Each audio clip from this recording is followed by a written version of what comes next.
Hello, नमस्ते। स्वागत है आपका हमारे यूट्यूब चैनल टेक्टाइल एकेडमी पर। आज हम देखेंगे chapter number first, real number. Class 10th का first number chapter, real number. देखो, सबसे स्टार्टिंग में अपन देखते हैं रियल नंबर के बारे में। देखो, चैप्टर का नाम अपने रियल नंबर। रियल नंबर क्या होते हैं? Real number, real number. Real number के अंदर देखो, रेशनल नंबर भी आते हैं और इरेशनल नंबर भी आते हैं। रेशनल नंबर भी आते हैं और इरेशनल नंबर भी आते हैं। Real number are the both rational and irrational numbers, are the union of rational and irrational numbers. उसके बाद में देखो, अपन ने देखो इन नंबर्स को कैसे डिवाइड कर रखा है।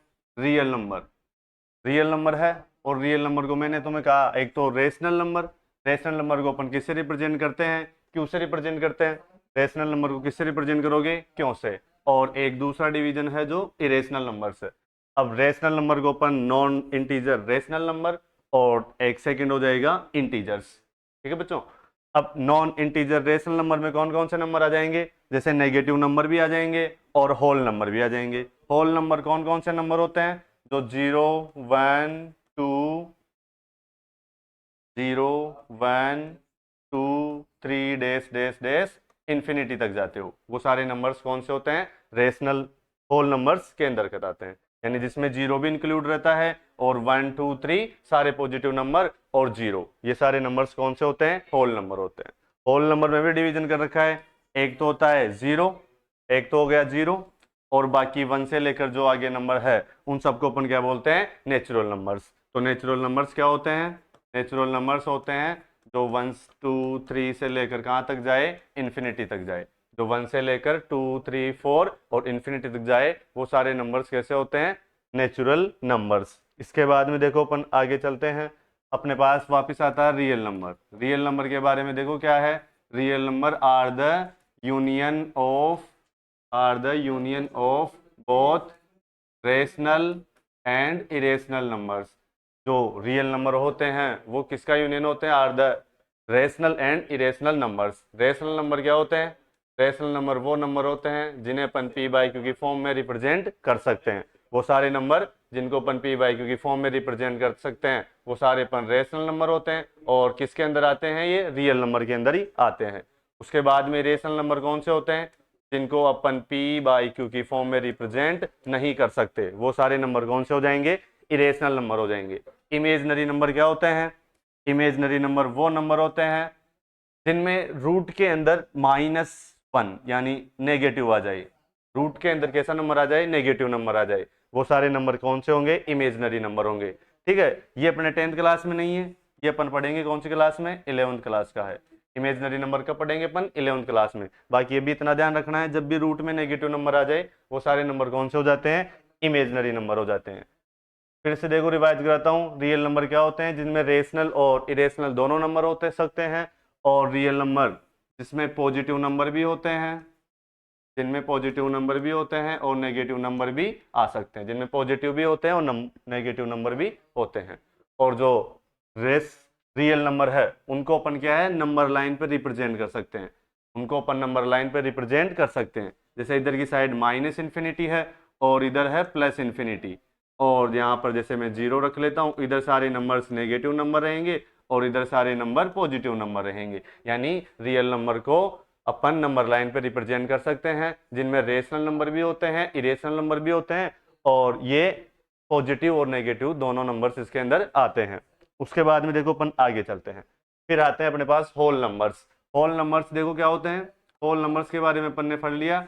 डब्लू से होल नंबर्स को रिप्रेजेंट करते हैं। और होल नंबर 0 भी आता है, 1 भी आता है, 2 भी आता है, और डैश डैश डैश, यानी 0 और जितने भी सारे पॉजिटिव नंबर है वो सब होल नंबर के अंतर्गत आते हैं। उसके बाद में देखो, इंटीजर्स।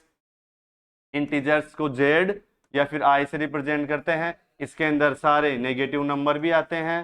ठीक है। और 0 भी इंक्लूड रहता है।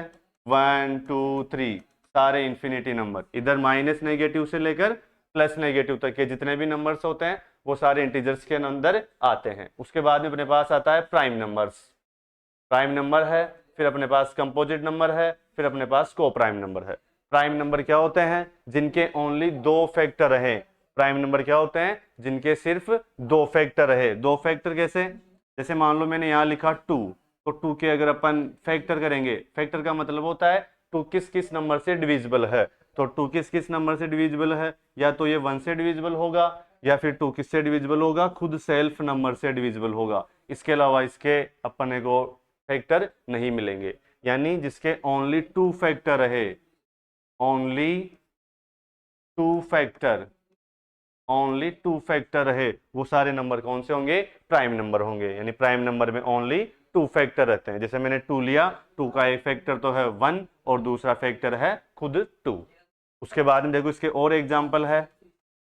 जैसे मैं 2 लिखूं, 3, 5, 7, 11, 13, 17, 19, 17, 19 के बाद में 23, 29, 31 डैश डैश डैश, ये सारे नंबर्स कौन से नंबर है? प्राइम नंबर के अंतर्गत आते हैं। अब है कंपोजिट नंबर। कंपोजिट नंबर वह नंबर होते हैं, देखो प्राइम नंबर में तो क्या होता है? ओनली 2 फैक्टर रहे। वो सारे नंबर्स जिनके कितने फैक्टर रहे? 2 फैक्टर रहे, वो सारे नंबर तो रहेंगे अपने प्राइम नंबर। और कंपोजिट नंबर क्या होंगे? जिनके 2 से ज्यादा फैक्टर रहे। फॉर एग्जाम्पल जैसे मैंने यहाँ पे लिखा है 4, तो 4 का 1 भी फैक्टर है, यानी 4 1 से भी डिविजिबल है और 2 से भी डिविजिबल है, और इसके अलावा 4 यानी खुद सेल्फ नंबर से भी डिविजिबल है। यानी ऐसे नंबर जिनके 2 से ज्यादा फैक्टर है, वो सारे नंबर्स कौन से होते हैं? कंपोजिट नंबर्स होते हैं। जैसे मैं यहाँ पर लिखूं 6, 6 1 से भी डिविजिबल है, 2 से भी डिविजिबल है और 3 से भी डिविजिबल है, और खुद सेल्फ 6 से भी डिविजिबल है। तो 6 के कितने फैक्टर हो गए? 4 फैक्टर हो गए। यानी 2 से ज्यादा फैक्टर होते हैं वो कंपोजिट नंबर, और जिनके ओनली 2 फैक्टर रहे वो अपने पास प्राइम नंबर होता है। उसके बाद में देखो को prime numbers.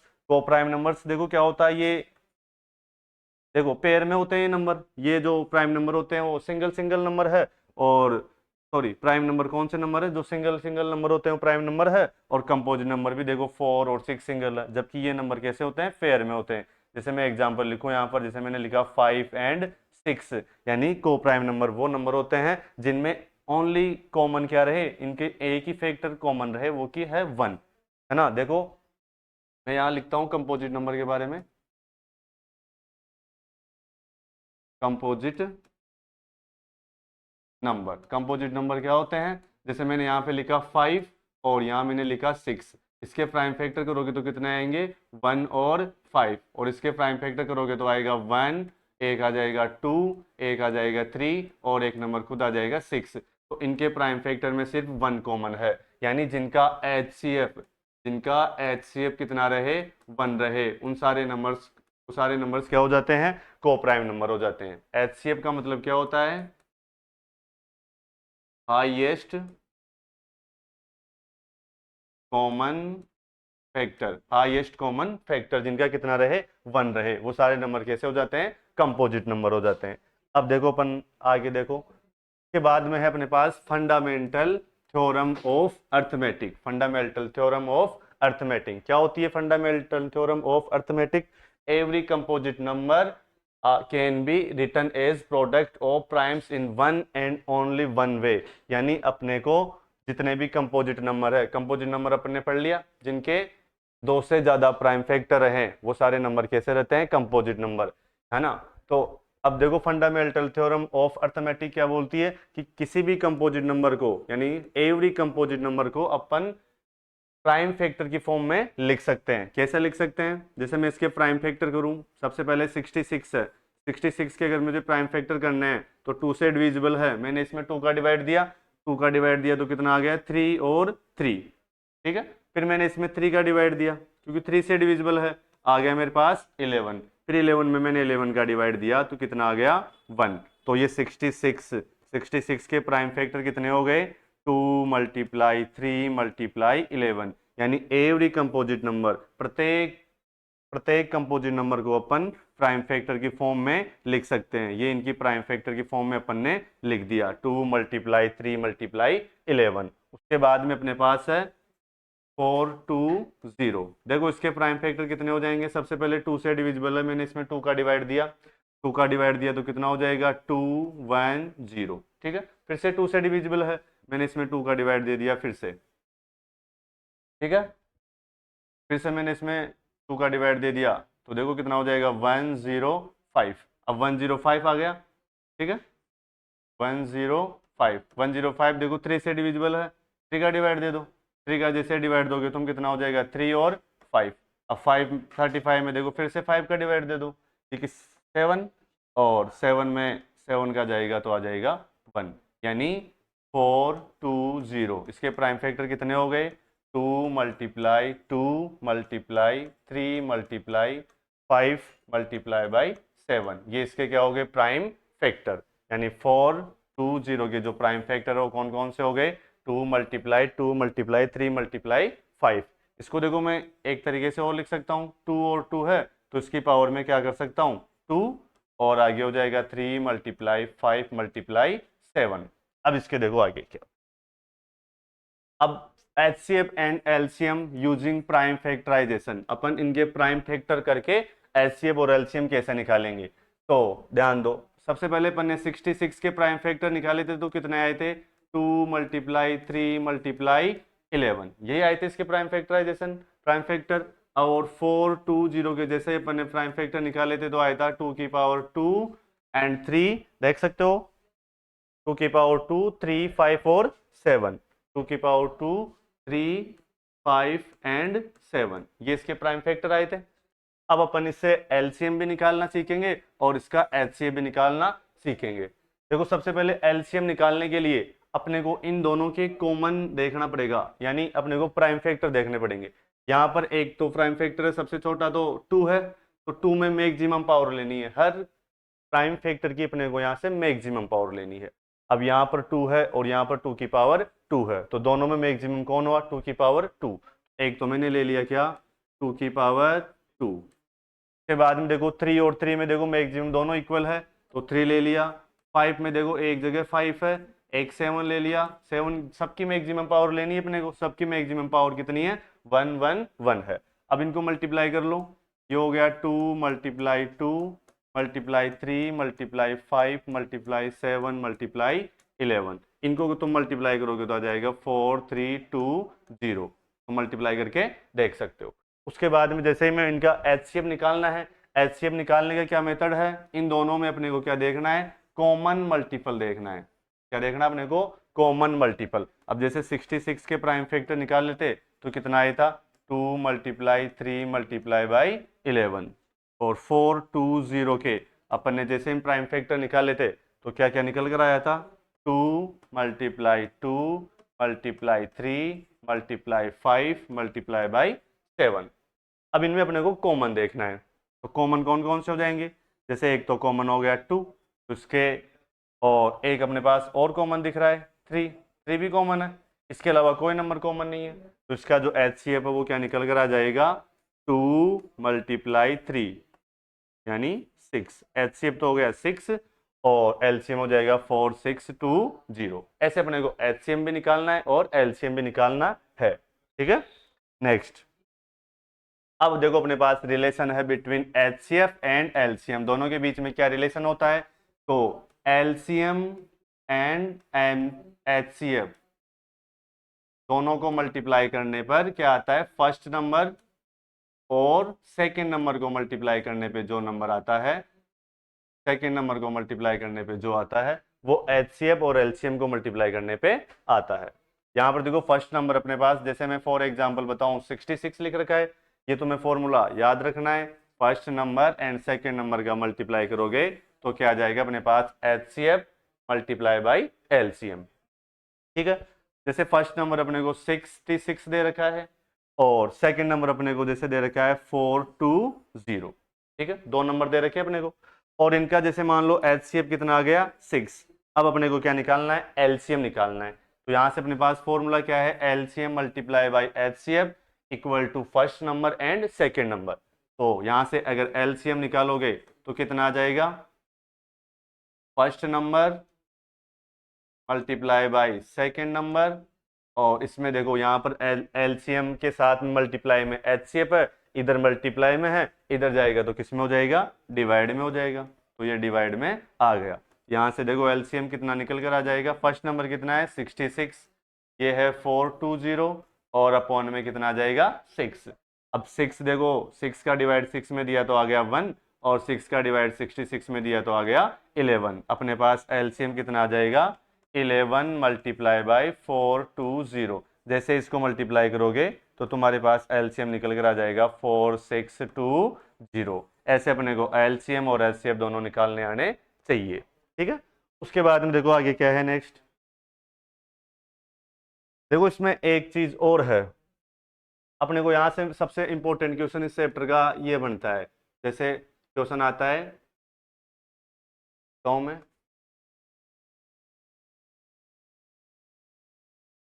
Prove √2 is irrational.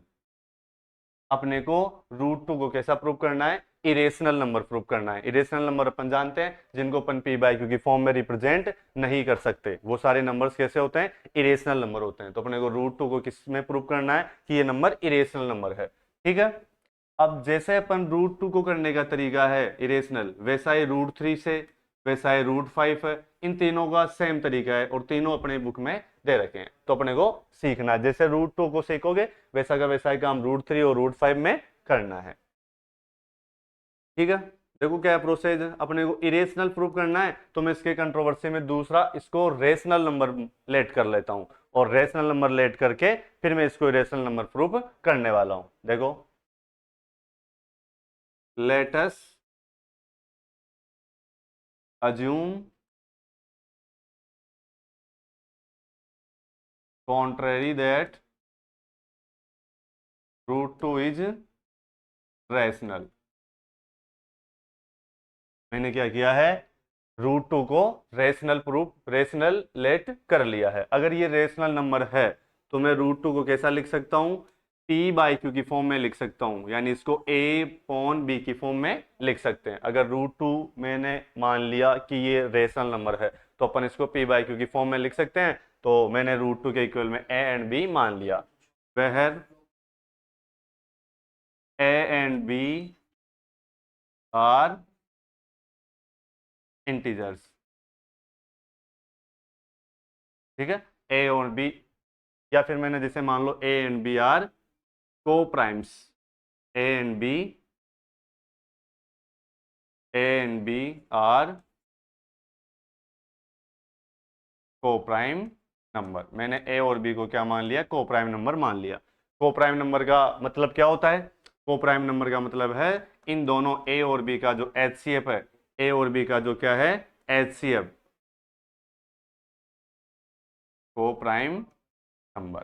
ठीक है, एचसीएफ, को प्राइम नंबर का एचसीएफ कितना होता है, को प्राइम नंबर एचसीएफ का होता है 1। ऐसे दो नंबर माने मैंने a और b जिनका एचसीएफ कितना है 1 है। ठीक है, अब देखो मैं इसके बाद में क्या करता हूं, ये मल्टीप्लाई हो जाएंगे तो कितना हो जाएगा b√2 इक्वल टू a, और यहां मैं दोनों तरफ क्या कर देता हूं, स्क्वेरिंग, स्क्वेरिंग बोथ साइड। ठीक है, दोनों तरफ स्क्वेयर कर देते हैं, b√2 होल स्क्वायर और a का होल स्क्वायर। ठीक है, क्या होगा, b स्क्वायर 2, √2 का स्क्वायर तो 2 हो गया, 2b² इक्वल कितना आ गया a स्क्वायर, 2b² इक्वल क्या आ गया a स्क्वायर। अब यहाँ पर b² के मल्टीप्लाई में क्या लिखा है, 2 लिखा है, b² के मल्टीप्लाई में अगर 2 लिखा है इसका मतलब ये है यहाँ पर मल्टीप्लाई में है तो a² के नीचे डिवाइड में जाएगा, मतलब 2a² से डिविजिबल है। ठीक है, यहाँ मैं क्या लिख रहा हूं, a² इज डिविजिबल बाई 2। अगर a² 2 से डिविजिबल है तो a भी क्या होगा, 2 से डिवाइड जाएगा, 2 भी 2 से डिविजिबल होगा। ये अपने थ्योरम है, प्रमेय है, यानी a, अगर a² 2 से डिविजिबल है तो a is also divisible by 2। यानी ए बी किससे डिविजिबल होगा, 2 से डिविजिबल होगा। अगर ए स्क्वायर से डिविजिबल है, ए स्क्वायर 2 से डिविजिबल है, तो ए 2 से भी डिविजिबल होगा। अगर जैसे मान लो 2 से डिविजिबल है तो 2 के मल्टी यानी ए अगर 2 से डिविजिबल है तो ए के मल्टीपल में 2 आएगा, तभी डिवाइड हो जाएगा। और जैसे मैं मान लेता हूं ए के मल्टीपल में कितना है, 2c है, और यहां c इक्वल मान लेता हूं c is an integer, c is an integer, c is an integer. मैंने c को क्या मान लिया, इंटीजर मान लिया। उसके बाद में देखो नेक्स्ट आगे, अब c अगर इंटीजर है तो अपने पास कहां तक चला गया था अपन, 2b square equal to a की जगह अपन क्या लिख सकते हैं, 2c, तो 2c का स्क्वायर हो जाएगा। ठीक है, यहां पर हो जाएगा 2b स्क्वायर इक्वल टू 2 का स्क्वायर होगा 4c स्क्वायर, और 2 से इसमें डिवाइड देंगे तो b स्क्वायर इक्वल कितना आ गया, 2c स्क्वायर। अब यहाँ c स्क्वायर के मल्टीप्लाई में फिर से 2 है, और ये यहाँ मल्टीप्लाई में तो b स्क्वायर के नीचे डिवाइड में जाएगा, तो इसका मतलब क्या हो गया, ये 2b जो है b स्क्वायर से डिविजिबल है। तो मैं यहां लिखूंगा b square is divisible by 2। अगर b स्क्वायर 2 से डिविजिबल है तो b भी क्या होगा, 2 से डिविजिबल होगा। b is also divisible by 2। ठीक है, ये अपने पास प्रमेय है, अपने थ्योरम है। ठीक है, अब यहां पर देखो ए बी 2 से डिविजिबल है और बी भी 2 से डिविजिबल है, इसका मतलब क्या हो गया, दोनों में कॉमन फैक्टर हो गया 2। यहां लिख रहा हूं A and B, A and B having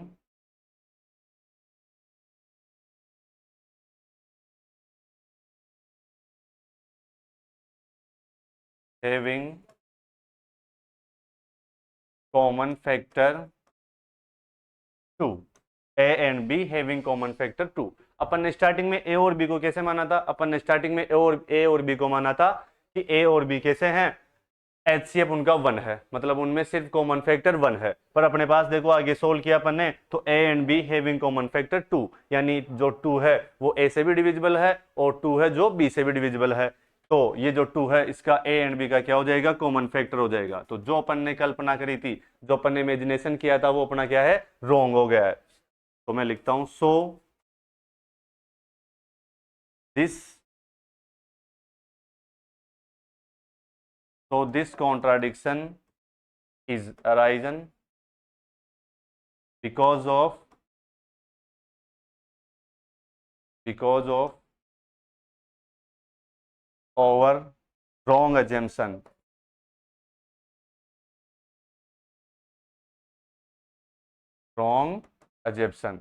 so root 2 is irrational. और इसी के साथ अपने इस चैप्टर का ओवरव्यू पूरा हो जाता है, और आगे अपन 1.1 का सॉल्यूशन करेंगे नेक्स्ट वीडियो में।